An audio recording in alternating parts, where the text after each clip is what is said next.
Shri KVS Haridas BJP യിൽ നിന്ന് ചേരുന്നു, കൊച്ചിയിൽ നിന്ന്. നമസ്തേ, സ്വാഗതം സ്പെഷ്യൽ എഡിഷനിലേക്ക് ഓൺ ദി ട്രംപ് ഇനോഗുറേഷൻ.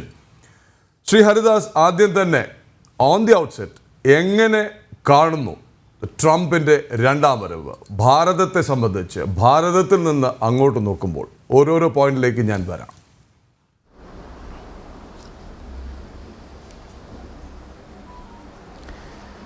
അല്ല പ്രദീപുള്ള, ഇതൊരു ചരിത്ര മുഹൂർത്തമാണ്.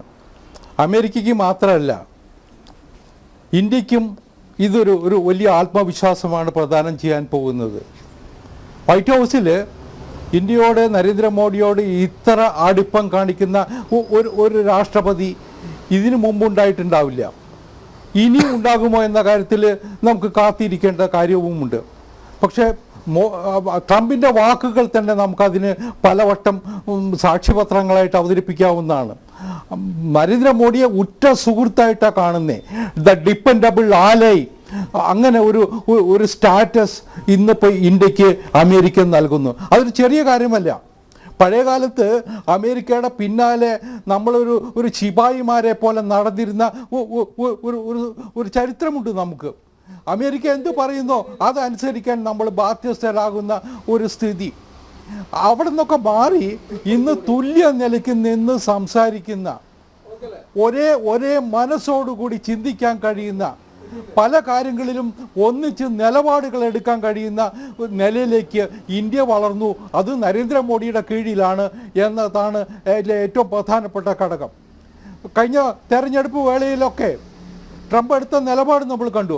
ഇന്ത്യക്കാരെ വാനോളം പുകഴ്ത്തി, ഇന്ത്യയുടെ ശ്രമങ്ങളെ വാനോളം പുകഴ്ത്തി. അതൊരു വോട്ടിന് വേണ്ടി മാത്രമായിരുന്നില്ല.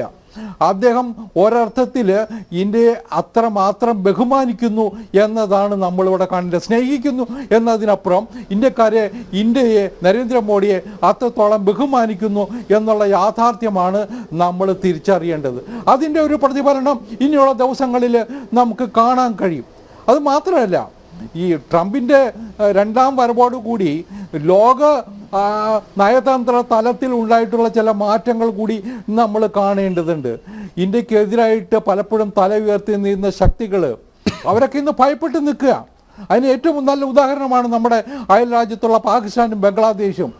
ബംഗ്ലാദേശിലെ കുഴപ്പങ്ങൾക്ക് മുഴുവൻ കാരണക്കാരൻ ട്രംപിന് മുമ്പുള്ള ഭരണകൂടമായിരുന്നു എന്നത് നമുക്ക് ആഴത്തിൽ ചിന്തിച്ചാൽ ബോധ്യമാകും. ആരാണ് ആ ബംഗ്ലാദേശിൽ കുഴപ്പമുണ്ടാക്കാൻ വേണ്ടി അമേരിക്കയിൽ നിന്ന് പറന്നു വന്നത് എന്നത് നമ്മൾ കണ്ടിട്ടുണ്ട്.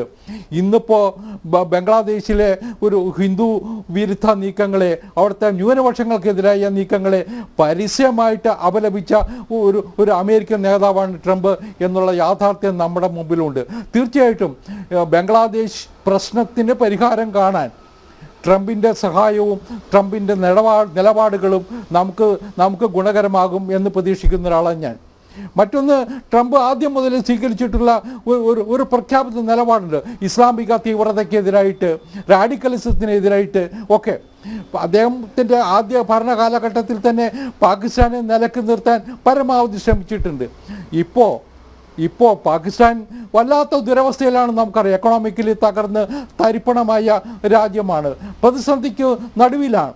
പക്ഷേ ചൈനയുടെ സഹായം അവർക്ക് കിട്ടുന്നുണ്ട്. ഇപ്പോഴും ഞാനൊക്കെ വിചാരിക്കുന്നത്, ചൈനയെ പോലും നിലയ്ക്ക് നിർത്തിക്കൊണ്ട് പാകിസ്ഥാൻ്റെ ഏതെങ്കിലും തരത്തിലുള്ള ഒരു നമ്മുടെ അതിർത്തിയിൽ നടത്തുന്ന സംഘർഷങ്ങളെയൊക്കെ നിയന്ത്രിക്കാൻ ട്രംപിൻ്റെ സാന്നിധ്യം മതി വൈറ്റ് ഹൗസിൽ. അത് ഗുണകരമായിരിക്കും. ഇന്ത്യ കഴിഞ്ഞ കുറേ നാളുകളായിട്ട് ശക്തമായ നിലപാടുകളും നടപടികളും സ്വീകരിക്കുന്നുണ്ട്.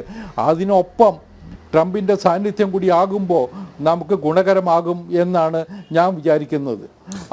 അത്രമാത്രം പ്രതീക്ഷയോടെ നമുക്ക് കാണാം. ലോകത്തിന് തന്നെ പ്രതീക്ഷ നൽകുന്ന ഒരു രണ്ടാം വരവായിരിക്കും ഇതെന്നാണ് ഞാൻ വിചാരിക്കുന്നത്. ഹരിദാസ്, വരാം അങ്ങയിലേക്ക്.